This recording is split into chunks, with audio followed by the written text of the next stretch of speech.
Dica rápida do Record History. Muito simples. Com o botão direito, visualize se está marcada essas duas opções. Botão direito, clica com o esquerdo. Você já pode deixar habilitado sempre. Eu faço assim com os meus desenhos. Vou desenhar uma curva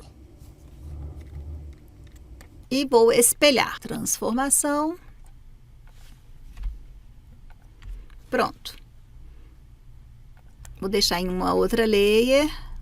O preto é o meu objeto original, a layer preta, o formato do coração, e o vermelho é cópia. Clicando neste original, a minha cópia que está em vermelho também será modificada. Praticamente todas as ferramentas possuem esta opção. É uma funcionalidade, não é uma ferramenta, é uma funcionalidade para ser aplicada. Perfeito. Fiz o coração, gostei, agora vou soldar. Quando soldar, não tem mais essa função. Quando eu clicar de um lado, o outro não vai.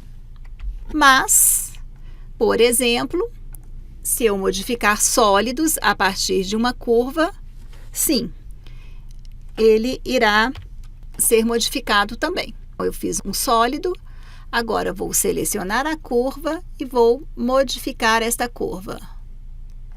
O sólido acompanha. Vou modificar um pouco mais. O sólido acompanha. Eu acabei de fazer uma cópia em vermelho e outra em roxo. Se eu modificar o objeto original, os objetos serão modificados, os objetos que derivaram deste. Mas aí você vai falar assim, eu não quero, eu quero deixar essa minha forma aqui e quero mudar. Não quero que as cópias sejam modificadas, porque eu vou deixar essa cópia para usar mais tarde e quero continuar modificando esse objeto e ele está no 0. Só vir até aqui e desligar. Update Children. Clico. Quando eu modificar, não irá mais modificar as cópias. Lembre-se que você tem que fazer a ação com ele ligado. Por exemplo, eu copiei com o Record History ligado. Desligado, não funciona.